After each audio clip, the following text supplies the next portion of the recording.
श्री नरेंद्र जी मोदी जी को मैं ससम्मान उनके विचार प्रकट करने हेतु मंच पर आमंत्रित करती हूँ। कृपया लोग सब यहाँ पे आ जाए, बाई ओर के लोग दाई ओर आ जाए, बाई ओर के लोग दाई ओर आ जाए। भारत माता की, भारत माता की, भारत माता की जय भवानी, जय भवानी। अकोल्यातील माझ्या सर्व बंधू आणि भगिनींना माझा नमस्कार। भगवान राजराजेश्वर बरसी टाकलीची कालिका देवी, अकोटचे नंदिकेश्वर, बालापूरची बालादेवी, पातूरची रेणुका देवी, काटेपूर्णाची ढगादेवी यांना मी कोटी कोटी वंदन करतो। मैं संत गजानन महाराज जी को शीश झुकाकर नमन करता हूं। विदर्भ का आशीर्वाद हमेशा मेरे लिए खास रहा है। अब एक बार फिर मैं विधानसभा चुनाव में महायुति के लिए आपसे आशीर्वाद मांगने आया हूं।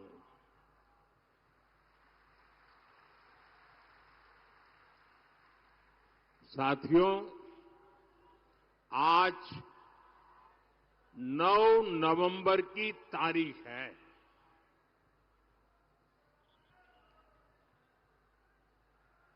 और ये 9 नवंबर की तारीख बहुत ही ऐतिहासिक तारीख है। आज के ही दिन 2019 में देश की सर्वोच्च अदालत ने राम मंदिर पर फैसला दिया था।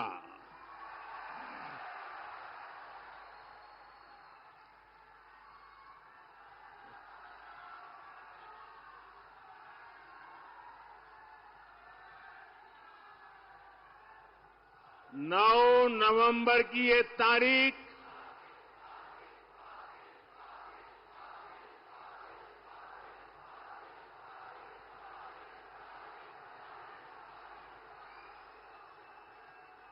जय श्री राम।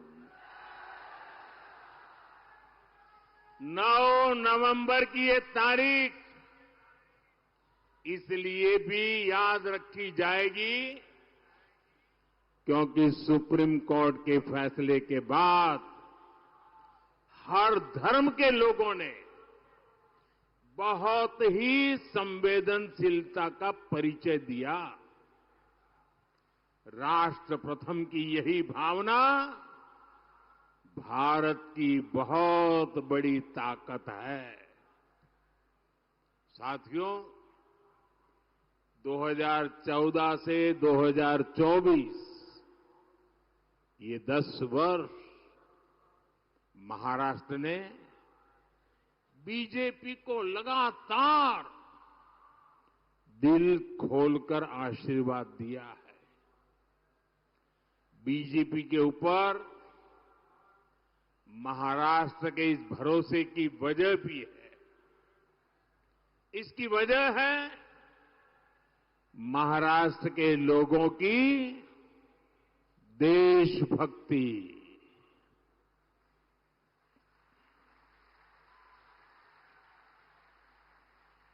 और महाराष्ट्र के लोगों की राजनीतिक समझ और महाराष्ट्र के लोगों की दूरदृष्टि। इसलिए महाराष्ट्र की सेवा का मेरे लिए सुख ही कुछ अलग है। अभी केंद्र में हमारी सरकार को 5 महीने ही हुए हैं। इन 5 महीनों में लाखों करोड़ रुपए की परियोजनाएं शुरू की गई है। इसमें बड़ी संख्या में महाराष्ट्र से जुड़े इंफ्रास्ट्रक्चर प्रोजेक्ट भी हैं। मैंने अभी कुछ ही समय पहले जिस वाढवण पोर्ट की आधारशिला रखी है, अकेले उसकी लागत ही करीब करीब 80,000 करोड़ रुपए है। और महाराष्ट्र में बनने वाला ये पोर्ट हिंदुस्तान का सबसे बड़ा पोर्ट बनने वाला है। आज हिंदुस्तान के सभी बंदरगाह की कुल ताकत जो है, उससे डबल ताकत अकेले ये महाराष्ट्र में वाढवण में बनने वाले नए बंदरगाह की होने वाली है। पिछले 2 कार्यकाल में मोदी ने गरीबों को 4 करोड़ पक्के घर बनाकर दिए हैं। आप बताएंगे कितने? कितने? जरा जोर से बोलिए। ये 4 करोड़ घर आंकड़ा बहुत बड़ा है। इतना ही नहीं, उस समय जो लक्ष्य था वो पूरा कर दिया, लेकिन बाद में कुछ राज्यों ने, मुख्यमंत्रियों ने चिट्ठी लिखी कि परिवार बड़े हो रहे हैं, नए लोग परिवार के अलग अलग घरों में रहने जा रहे हैं, हमारे इलाके में कुछ और घरों की जरूरत है। हमने ये बात मान करके अब गरीबों के लिए 3 करोड़ नए घर बनाने शुरुआत कर दी है। और इससे महाराष्ट्र के भी लाखों गरीबों को पक्के घर का सपना पूरा होगा। अब आप मुझे बताइए, ये जिन लोगों को पक्के घर मिल रहे हैं, वो आशीर्वाद देंगे कि नहीं देंगे? जरा बोलिए ना, आशीर्वाद देंगे कि नहीं देंगे? ये पवित्र काम करने से पुण्य मिलता है कि नहीं मिलता है? ये पुण्य किसको मिलेगा? ये पुण्य किसको मिलेगा? अरे पूरी ताकत से बताओ भाई, पुण्य किसको मिलेगा? मोदी को नहीं, ये पुण्य आपको मिलेगा, क्योंकि आपके एक वोट ने मोदी को गरीबों के लिए घर बनाने का मौका दिया है। और इसलिए पुण्य के अधिकारी आप हैं। अच्छा, मेरा एक काम करोगे? अकोला के लोग जरा पूरी ताकत से बताओ, मेरा एक काम करोगे? शाबाश, बड़ा जोर है भाई।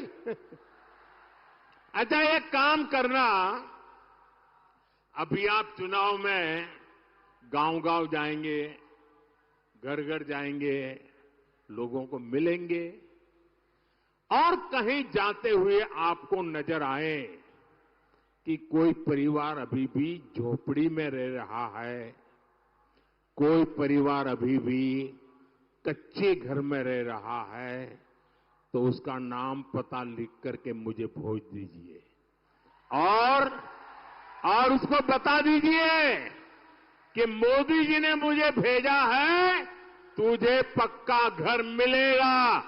ये वादा करके आओगे मेरी तरफ से? देखिए, मेरे लिए आप ही मोदी हैं। तो वादा कर दोगे? आप वादा करके आइए, मैं वादा पूरा कर दूंगा।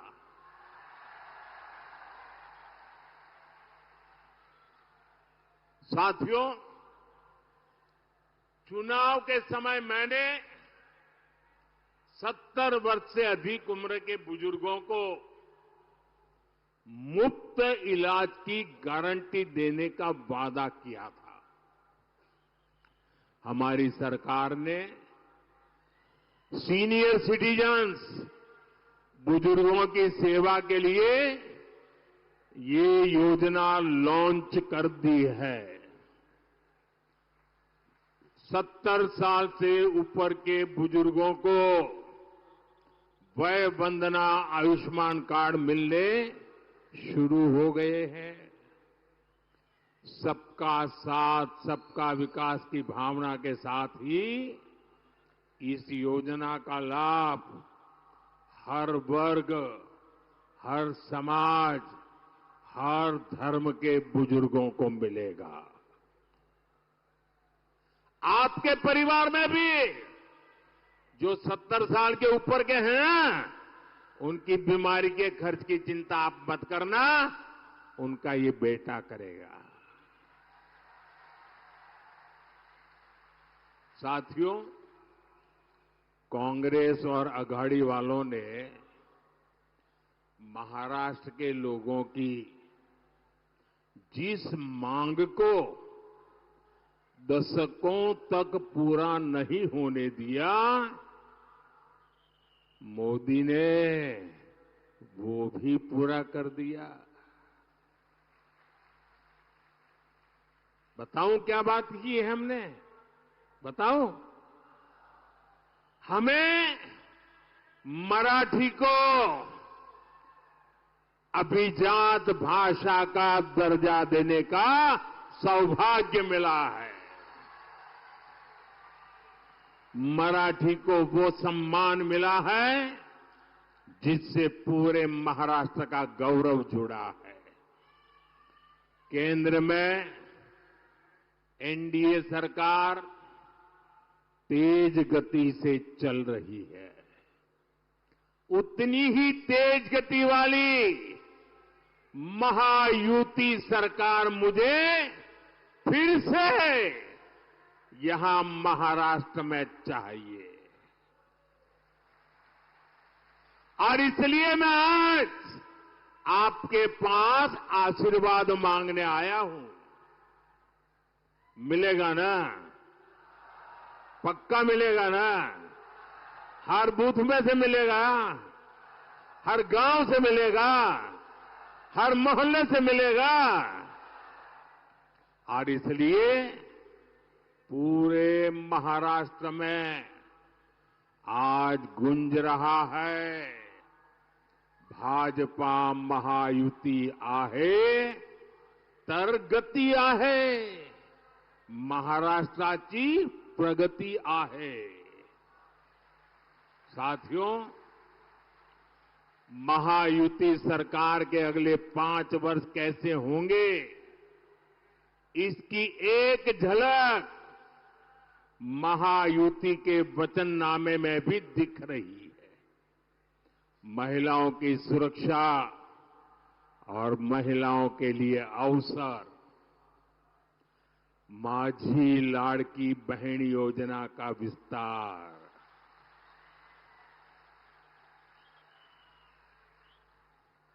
माझी लाड़की बहना इथे आली आहेत ना? युवाओं के लाखों रोजगार, विकास के बड़े बड़े काम महायुति सरकार महाराष्ट्र के विकास को डबल स्पीड से आगे बढ़ाएगी। यानी स्वाभिमानी युवा, शिक्षण, रोजगार महायुतीचे सरकार करील स्वप्न साकार। साथियों, महायुति के घोषणा पत्र के बीच महाअगाड़ी वालों का घोटाला पत्र भी आया है। अब तो पूरा देश जानता है महाअगाड़ी यानी भ्रष्टाचार, महाअगाड़ी यानी हजारों करोड़ के घोटाले, महाअगाड़ी यानी पैसों की उगाही, महाअगाड़ी यानी टोकन मनी, महाअगाड़ी यानी ट्रांसफर पोस्टिंग का धंधा। मैं महाअगाड़ी की घटक कांग्रेस का एक उदाहरण आपको देता हूं। जहां कांग्रेस सरकार बन जाती है वो राज्य कांग्रेस के शाही परिवार का एटीएम बन जाता है। एटीएम पता है ना, लोग उसमें से पैसे निकालते हैं। एटीएम ये कांग्रेस का एटीएम बन जाता है, शाही परिवार का एटीएम बन जाता है। इन दिनों हिमाचल, तेलंगाना और कर्नाटका जैसे राज्य ये कांग्रेस के शाही परिवार के एटीएम बन गए हैं। एटीएम लोग बता रहे हैं कि इन दिनों महाराष्ट्र में चुनाव के नाम पर कर्नाटका में वसूली डबल हो गई है। चुनाव महाराष्ट्र में, वसूली डबल हो रही है कर्नाटका में, तेलंगाना में। आरोप है कि कर्नाटका में इन लोगों ने शराब के दुकानदारों से 700 करोड़ रुपए की वसूली कराई है।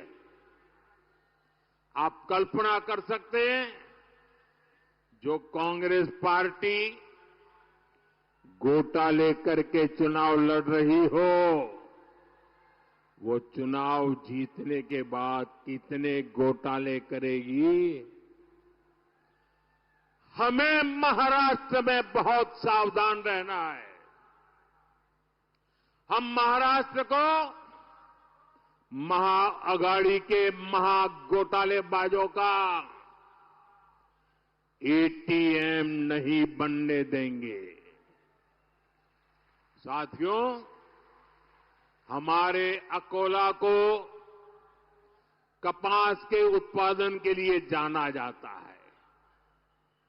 कपास टेक्सटाइल इंडस्ट्री का बहुत बड़ा आधार है, लेकिन हमारे कपास किसान को दशकों तक इन संभावनाओं का लाभ नहीं मिला। ये हालात अब बदल रहे हैं।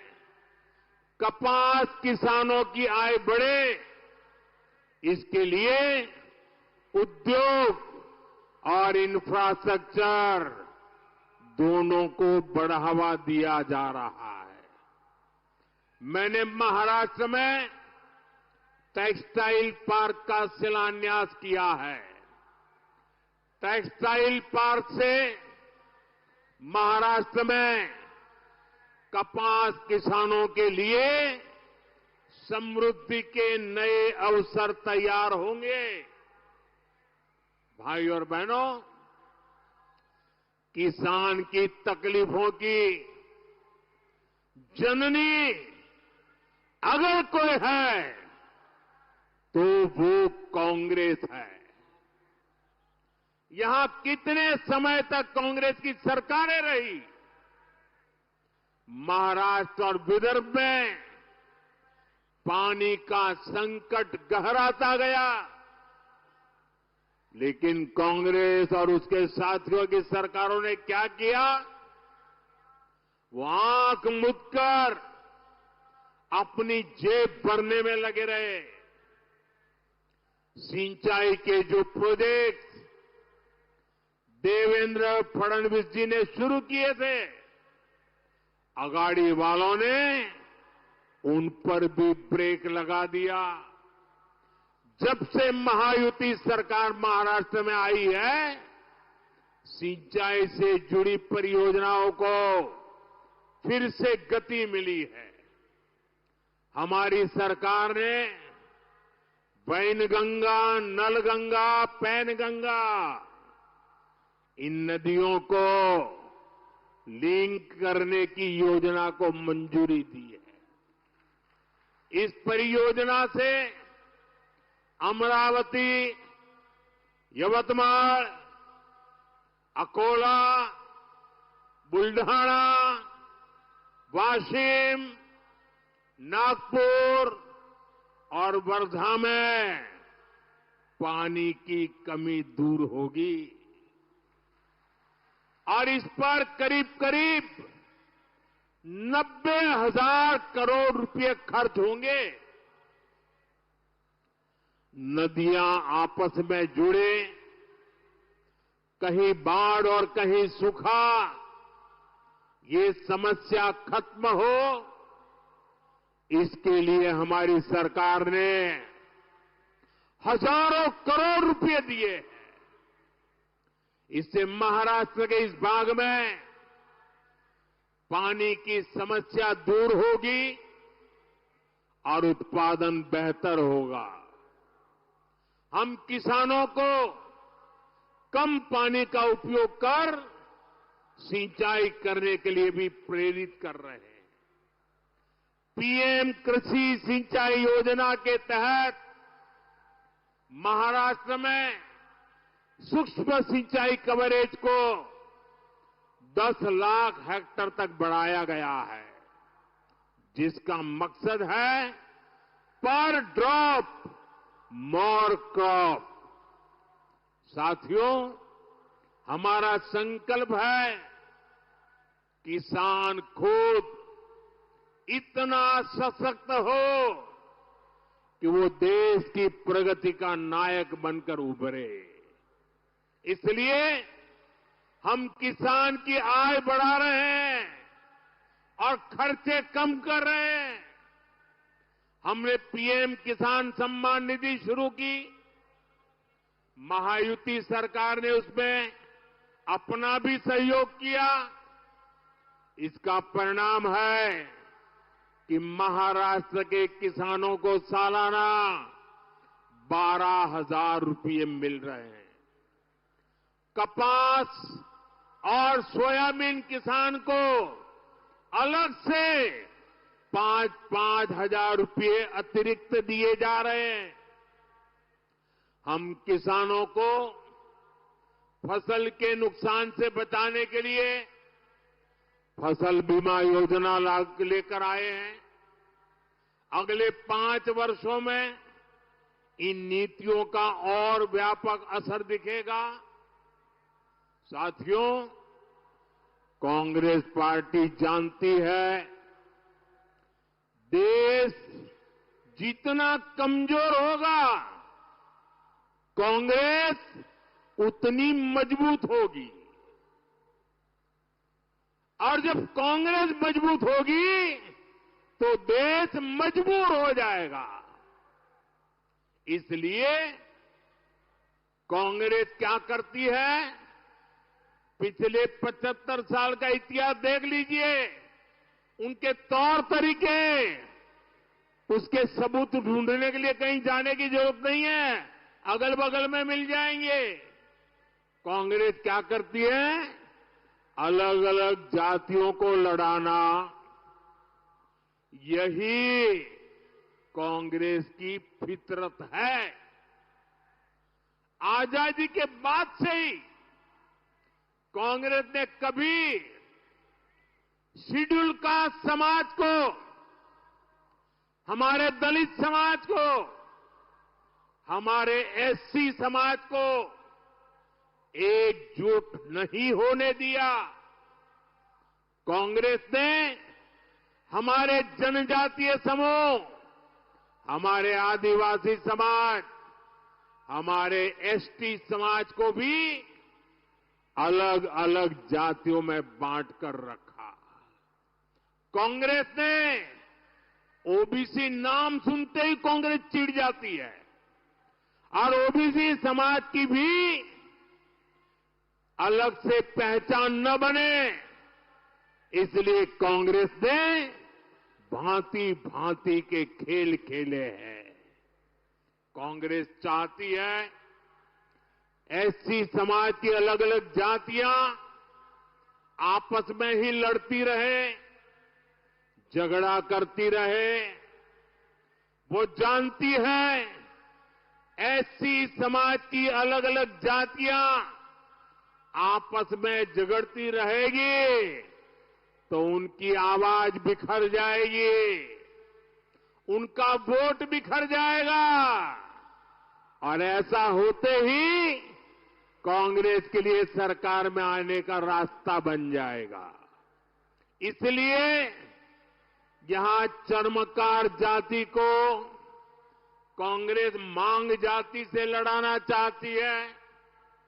कांग्रेस मातंग को महार जाति से, बुरड़ जाति को वाल्मीकि जाति से, कैकाड़ी को खटीक जाति से और मोची जाति को कांग्रेस और जातियों से लड़ाना चाहती है। जब आप एससी के तौर पर एकजुट नहीं रहेंगे, अपनी ही अलग अलग जातियों में बंटकर झगड़ा करेंगे, तो कांग्रेस इसका फायदा उठाएगी। कांग्रेस एससी समाज के अधिकार उनसे छीन लेगी, एससी को कमजोर करके सरकार बना लेगी। यही उसकी चाल है, यही उसका चरित्र है। इसलिए आपको कांग्रेस की इस खतरनाक साजिश से सावधान रहना है। आपको याद रखना है, एक है तो सेफ है, एक है तो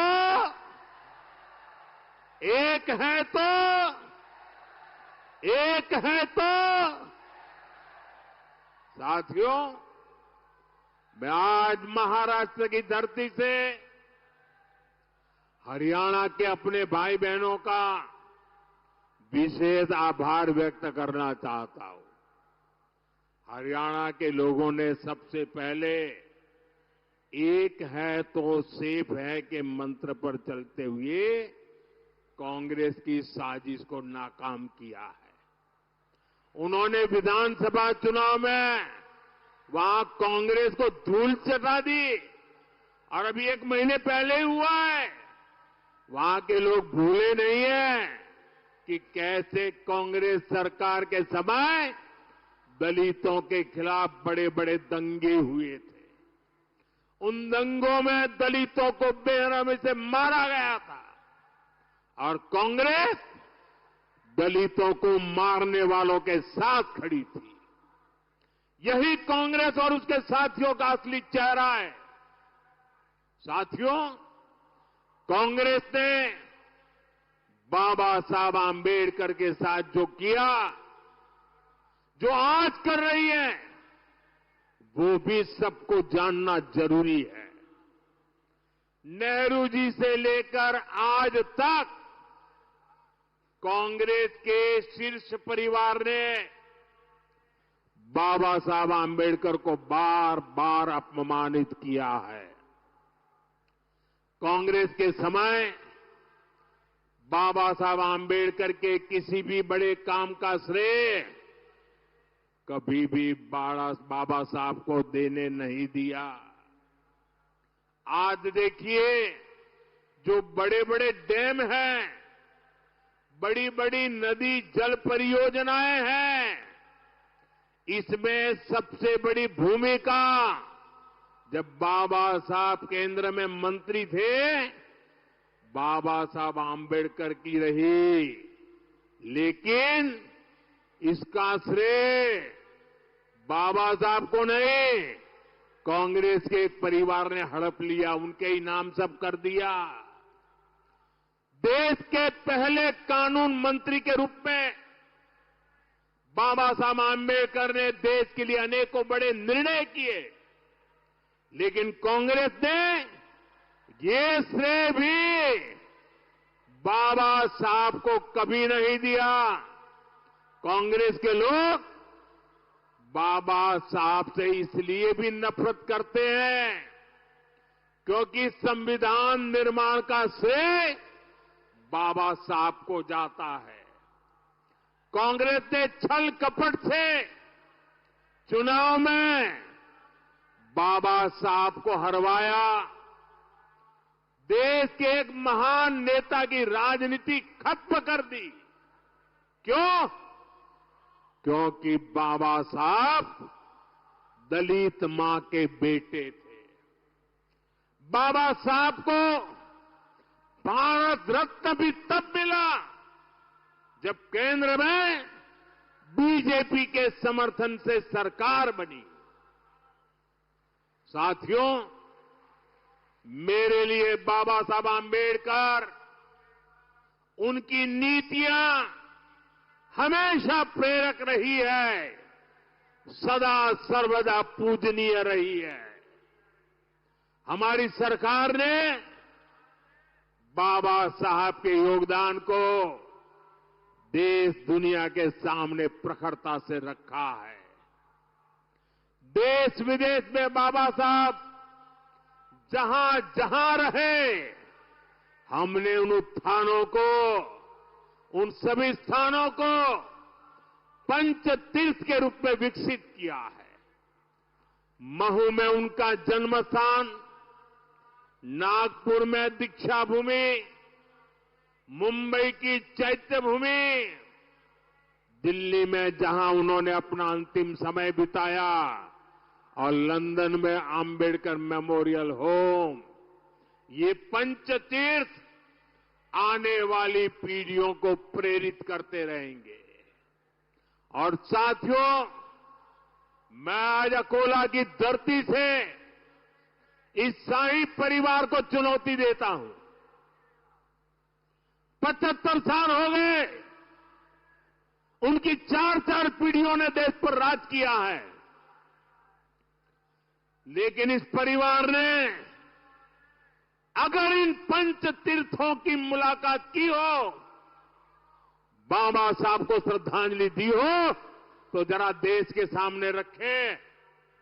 ये मोदी है जो पंच तीर्थ पर जाकर के बाबा साहब को नमन करके आया है। अरे दिल्ली में बाबा साहब के तीर्थ पर ये शाही परिवार का एक भी सदस्य अब तक गया नहीं है। ये इनके कारनामे है। इतना ही नहीं, देश अब दुनिया पूरी नई करेंसी में चली जा रही है। एक जमाना था चमड़े की नोटें हुआ करती थी, उसके पहले कभी पत्थर की हुआ करती थी, बाद में कभी तांबे की करेंसी होती थी, यानी अलग अलग प्रकार की होती थी। फिर कागज की करेंसी आई, अब डिजिटल करेंसी चल रही है, यूपीआई। अपने मोबाइल से पेमेंट लो, मोबाइल से पैसे दो। आपको मालूम है हमने इसका नाम क्या रखा है? ये मोदी है, जिसकी बाबा साहब के प्रति श्रद्धा है, इसलिए उस पूरी करेंसी का नाम भीम यूपीआई रखा गया है, भीम यूपीआई। और भविष्य में जब भी 100% डिजिटल ट्रांजैक्शन हो जाएगा ना, हर बच्चा हर दिन भीम यूपीआई को याद करेगा, बाबा साहब को याद करेगा। ये काम मोदी ने कर दिया है। साथियों, इन दिनों पूरा देश एक और संवेदनशील विषय को लेकर चिंतित है।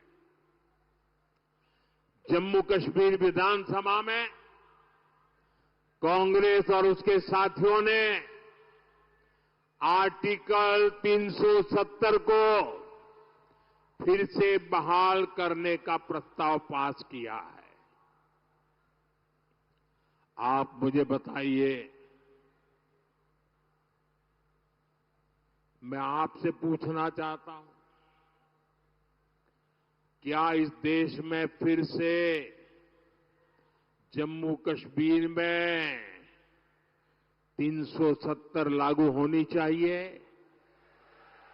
पूरी ताकत से बोलिए ताकि कांग्रेस वालों के कान फट जाए। क्या फिर से 370 लागू होनी चाहिए? क्या 370 को लागू होने देंगे? तो ये कौन लोग हैं जो फिर से 370 को लागू करना चाहते हैं? अलगाववादी इसकी मांग करते हैं या नहीं करते हैं? आतंकवादी संगठनों ने 370 हटाने का विरोध किया था कि नहीं किया था? पाकिस्तान 370 का रोना रोता है या नहीं रोता है? जितनी भारत विरोधी ताकत है, सब के सब 370 का समर्थन करते हैं। और वही कांग्रेस की भी भाषा बन गई है। कांग्रेस वही भाषा बोलती है। जम्मू कश्मीर में 370 फिर से लगाना यानी कश्मीर को फिर से हिंसा की आग में झोंकना। कश्मीर में 370 यानी राज्य में बाबा साहब आंबेडकर के संविधान को फिर से जम्मू कश्मीर से बाहर निकालना। ये जो लोग संविधान की किताबें और कोरे कागज की किताबें बांटते फिरते हैं ना, ये कैसे पापी लोग हैं मैं बताता हूं। और हम सब की आंखों में कितनी धूल झोंकी उन्होंने देशवासियों की आंखों में। बाबा साहब आंबेडकर के संविधान की बातें करते हैं। 75 साल तक इस देश में 2 संविधान चलते थे। एक जम्मू कश्मीर का संविधान अलग था और दूसरा देश में जम्मू कश्मीर के सिवाय बाबा साहब आंबेडकर वाला संविधान था। हम उनको पूछते थे, क्या बाबा साहब आंबेडकर का संविधान जम्मू कश्मीर में लगेगा कि नहीं लगेगा? इनके मुंह पे ताले लग जाते थे। ये हमारे संविधान के प्रति श्रद्धा थी, ये हमारी बाबा साहब के प्रति श्रद्धा थी। हमने 370 की दीवार को तोड़ दिया और बाबा साहब के संविधान को जम्मू कश्मीर में लागू कर दिया। और जब बाबा साहब का संविधान लागू हुआ न, तब जाकर के 370 हटने के बाद 75 साल के बाद पहली बार कश्मीर और जम्मू के दलितों को आरक्षण मिला। 75 साल तक नहीं मिला था। उनको संवैधानिक अधिकार नहीं मिले थे, पहली बार मिले। कांग्रेस फिर से कश्मीर को दशकों पीछे धकेलना चाहती। कांग्रेस जानती है इसी 370 की वजह से कश्मीरी हिंदुओं को अपना घर छोड़कर भागना पड़ा था। ये जम्मू कश्मीर के दलितों और पिछड़ों का अधिकार छीनना चाहती है। और यहां महाराष्ट्र में आकर दलितों पिछड़ों से वोट भी मांग रहे हैं। साथियों,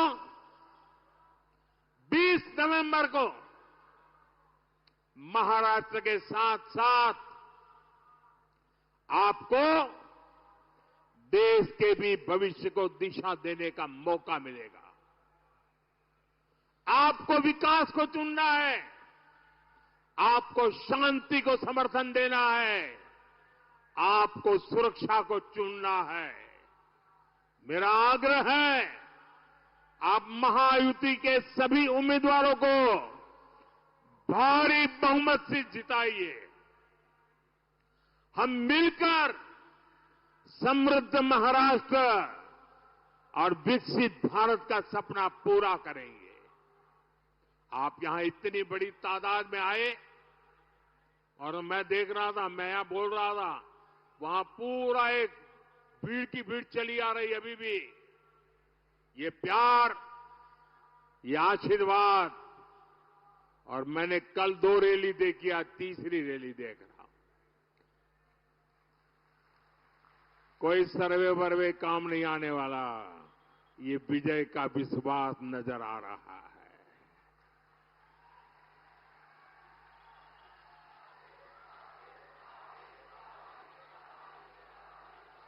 आप यहां इतनी बड़ी संख्या में हम सबको आशीर्वाद देने आए, इसलिए मैं आपका आभारी हूं। जो विधानसभा का चुनाव लड़ रहे हैं, ऐसे सभी उम्मीदवार जरा आगे आ जाएं। जो इस चुनाव में असेंबली का चुनाव लड़ रहे हैं, वो सभी साथी जरा आगे आ जाएं। सब आगे आ जाए जो चुनाव लड़ रहे हैं। इस जिले में लड़ते हो, किसी और जिले में लड़ते हो, जो भी लड़ते हो, मैं जरा आपके पास आता हूं। उसके बाद आप सबको मेरा बहुत बहुत धन्यवाद। बोलिए भारत माता की, भारत माता की।